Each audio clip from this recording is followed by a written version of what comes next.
Salut! S'il y a une chose que je peux vous dire, c'est que dans les écouteurs, ceux que j'ai été le plus fidèle, ce sont les Samsung Galaxy Buds. D'ailleurs, j'ai encore mes premiers Buds que j'ai achetés. Je me souviens d'ailleurs que j'avais regardé pas mal de vidéos sur YouTube pour voir s'ils étaient bons avant l'achat, parce que c'était quand même une somme importante à sortir. Ensuite, j'ai évolué un petit peu. J'ai pas pris les Buds Live, je suis parti sur, vous voyez, les Buds Pro, donc les premiers du nom. Ils étaient assez gros, mais je trouvais franchement, ils remplaçaient bien mes premiers Buds, qui fonctionnent toujours d'ailleurs, et ceux-ci aussi. Franchement, c'est vraiment des écouteurs de très bonne qualité. Donc, je me suis dit, en tant que fan de Samsung et utilisateur de Samsung S21 Ultra, de Galaxy Buds, voyez où je veux en venir, je suis parti sur les Galaxy Buds 2 Pro. Et là, grosse surprise, honnêtement, vous allez découvrir ça avec moi.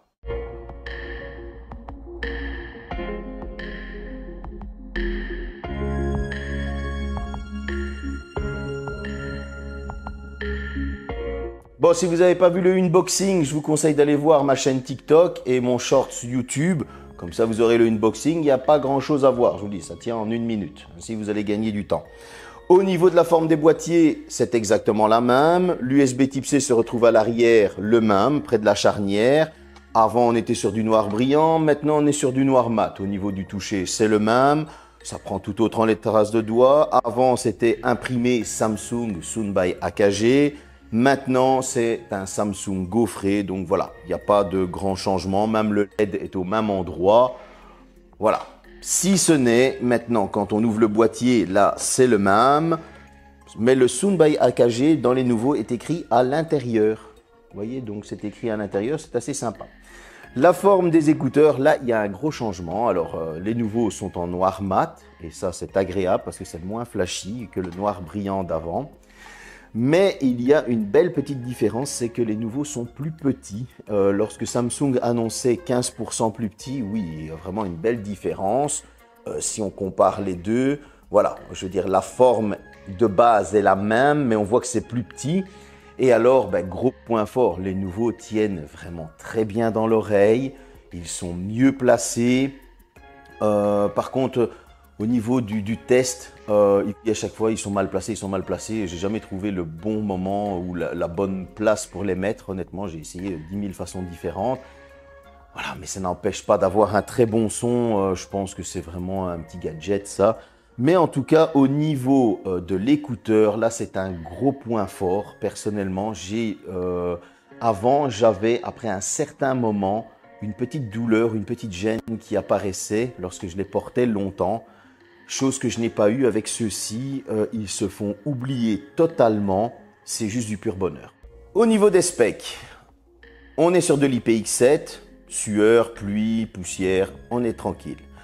Une réduction de bruit actif de 33 décibels, on était à 30 décibels sur les anciens modèles. On va avoir un tout nouveau codec, le Samsung Seamless Codec, en 24 bits, c'est du Wi-Fi. Par contre, il ne sera disponible que sous One UI 4.0 minimum, donc c'est-à-dire sur les smartphones Samsung qui sont équipés du dernier One UI actuellement, c'est-à-dire S21 Ultra, S20 Ultra si je ne me trompe pas. Sur le S22 Ultra, forcément, Galaxy Z Fold 3, 4, Z Flip 3, 4, etc. Et oui, Samsung commence à utiliser les mêmes techniques que Apple, c'est-à-dire chouchouter ses fans. Ensuite, du Dolby Atmos, du 360 degrés, du Bluetooth 5.3 pour l'économie d'énergie. Voilà, on va avoir franchement de bonnes petites specs, mais qu'en est-il? Au niveau de l'IPX7, je ne sais pas le vérifier, je n'ai pas envie de plaquer dans l'eau et de les tuer au cas où, mais en tout cas, je leur fais confiance. Au niveau de la réduction de bruit actif, honnêtement, j'ai trouvé une énorme évolution. C'est juste topissime. La détection de la voix, elle est parfaite. Une fois que je me mets à parler directement, le son de mes écouteurs baisse. Une fois que j'arrête de parler, après 10 secondes, il remonte. C'est juste parfait. Et lorsqu'il y a des personnes dans la pièce, eh bien, honnêtement, on n'entend rien de ce qu'on dit. Personnellement, moi, j'ai adoré. On entend un peu plus lorsqu'il y a les agressions en rue avec beaucoup de circuits, des klaxons, etc. Mais c'est vraiment minime. Au niveau du Seamless Codec, que dire? C'est parfait. J'ai un son, moi en tout cas, dans l'équaliseur de Wearable, je le mets toujours sur dynamique, sur tous mes Galaxy Buds. et on a un son qui est nickel, super bien équilibré, clair.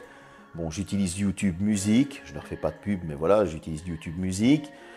J'utilise sur Netflix un film en 4K, que ce soit sur le S21 Ultra, le Z Fold 4, c'est juste topissime. Et ce 360 degrés est réellement bien fait, parce que lorsqu'on va tourner la tête, on a vraiment l'impression que le son vient du côté où est l'écran. On ne peut pas se tromper, vraiment, c'est magique. Le Dolby Atmos, on a vraiment ce son qui est présent. Voilà. Le Bluetooth 5.3, j'ai pas ressenti de déconnexion, en tout cas pas une fois, que ce soit sur le S21 Ultra ou sur le Z Flip 4 ou le Fold 4. J'ai pas eu de déconnexion. En appel, c'était juste parfait. Le son était cristallin de ce que je recevais. Et personne ne m'a dit qu'il y avait des coupures. On m'a même dit, bah, Daddy, franchement, le son de ta voix est vraiment clair et on n'entend pas trop ce qui se passe autour de toi. Donc là, au niveau des appels, c'était nickel. Au niveau maintenant du Buds en général, il tient très bien dans les oreilles. Comme j'ai dit, on a un son qui est bon, globalement, une bonne basse, un bon médium, un bon aigu. C'est vrai qu'il y a une basse un peu plus présente sur les Sony MX4, mais moi, ben voilà, j'ai toujours été fan des Galaxy Buds. Alors, mon test n'est pas biaisé par ça, mais je trouve qu'on a vraiment une sale évolution. Elle est aberrante, comme dirait GMK, par rapport au Galaxy Buds Pro. Pour ma part, voilà, au niveau du son, on est très bon. Maintenant, pour le Bluetooth 5.3 et le mode gaming, je vous ai quand même fait un petit extrait ainsi qu'un extrait du son. Je vous envoie tout d'abord un extrait de Audio Hub, quelques secondes pour vous rendre compte du son qui sort des écouteurs lorsque le volume est à fond. Attention, c'est par un micro, donc c'est pas représentatif à 100%. Et ensuite, je vous enverrai un petit extrait de Fortnite sur mon S21 Ultra pour la latence.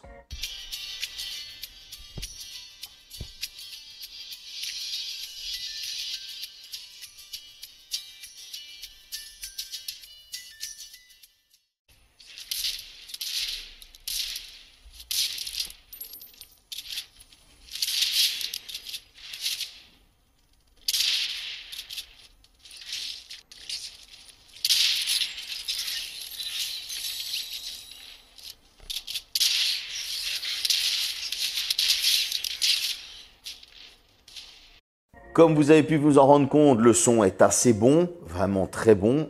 C'est parce que c'est de la musique libre de droit, ça passe par un micro. Donc voilà, je vais essayer de vous donner la meilleure représentation possible de ce son. Et au niveau de la latence, elle est assez minime. Alors on n'est pas sur des écouteurs gaming. J'ai ressenti par moments un petit décalage, mais globalement, on est franchement dans du très bon. Après vous avoir parlé des qualités sonores et de toutes ces specs et de ces petits extraits dont je vous ai envoyé, on va parler un petit peu de l'autonomie. Selon source Samsung, je chipote un petit peu mon téléphone parce qu'il est connecté justement aux Buds, comme ça j'ai encore la batterie en live en ce moment. Selon Samsung, on a une batterie de 514 mAh dans le boîtier, ce qui est plus conséquent par rapport aux anciens qui étaient à 478 mAh. Et on a une batterie de 58 mAh par écouteur.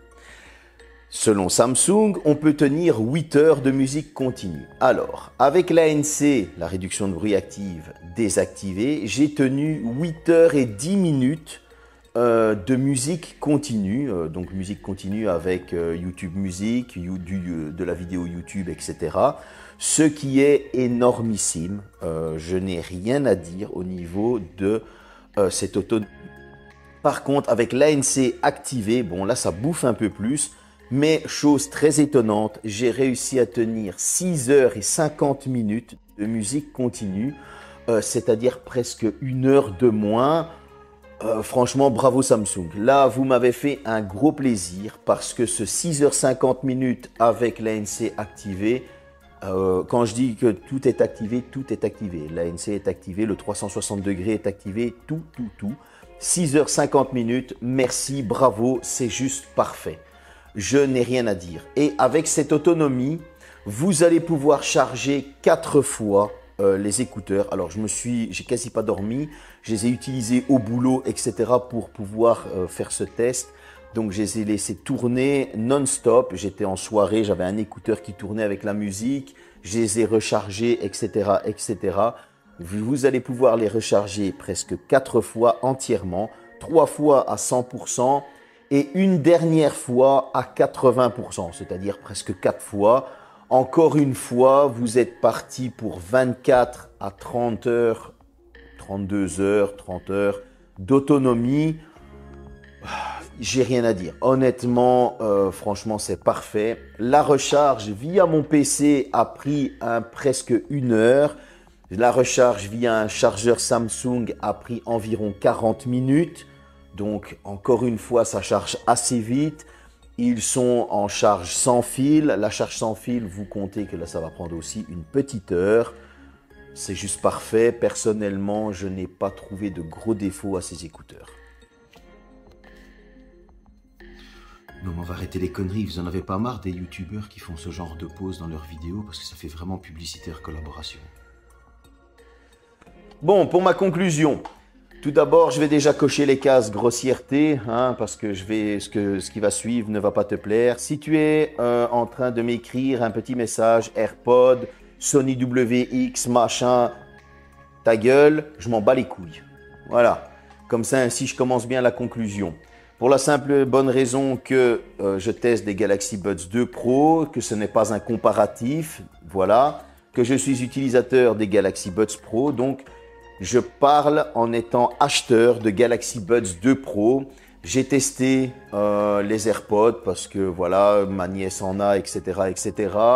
J'ai testé des Black Shark, j'ai testé pas mal d'écouteurs si tu regardes ma chaîne. Donc, j'ai pas besoin de tes conseils. Moi, je teste en tant qu'utilisateur et je te donne mon retour en tant qu'utilisateur. Merci. Ensuite, 229 €. On a un design qui est dans la continuité de ce qu'ils avaient créé. Ils ont été allégés. Niveau confort, c'est juste topissime. Ça, c'est un. Au niveau du son, on a un son qui est top. Pas de coupure. Le son est juste magique. Que ce soit en musique ou en film, j'ai rien à dire. Au niveau du 360 degrés, certains diront gadget et ça, moi j'ai trouvé ça assez sympa et pas de déconnexion, pas de défaut. Un troisième point. Au niveau du Samsung codec, ben oui, certains vont râler, ouais c'est pas normal. Ben si, c'est normal. Apple fait exactement la même chose avec son Apple Watch et ses écouteurs, etc., etc. Et je trouve tout à fait normal que Samsung chouchoute ses fans et ses utilisateurs de smartphones. Donc pour ma part, j'ai trouvé ça tout à fait normal et bravo Samsung, en tout cas, ça s'appelle un écosystème. Moi, j'adore. Ensuite, au niveau de l'autonomie, rien à dire, une excellente autonomie. Ces écouteurs, franchement, sont top. Alors certains vont me dire, t'as pas trouvé de défaut? Si, j'ai quand même trouvé deux petits défauts. Alors pour les joueurs occasionnels, il va falloir systématiquement aller dans Galaxy Wearable pour activer ou désactiver le mode gaming. C'est un petit peu chiant, j'avoue, sauf si tu te crées un widget, etc., etc. Mais il ne faudra pas oublier. Ensuite, petite chose complètement débile, par contre, pour lever et monter le son, si tu as ton smartphone dans la poche, que tu veux le faire avec tes écouteurs, il faudra l'activer dans l'application parce que ce n'est pas activé de base. C'est-à-dire que si tu veux monter le son, il faudra tapoter à un bon endroit de l'écouteur pour monter le son à droite et il faudra taper au même endroit de l'écouteur pour baisser le son à gauche. J'ai trouvé ça un petit peu débile de devoir l'activer dans l'application et ce système de tapotement, il faut être assez précis alors qu'un glissement aurait été juste parfait. Donc Samsung, si vous voulez bien faire une petite mise à jour et nous transformer ça, si c'est possible, ce serait assez sympa. En tout cas, moi je vous conseille ces écouteurs si vous avez 229 € parce qu'ils sont juste parfaits. J'ai adoré ces écouteurs, c'est une pure dinguerie. Pour ma part, ces écouteurs méritent facilement un 9, voire 9,5 sur 10 à cause des petits trucs de l'application. Voilà, j'espère que cette vidéo vous a plu. À la prochaine.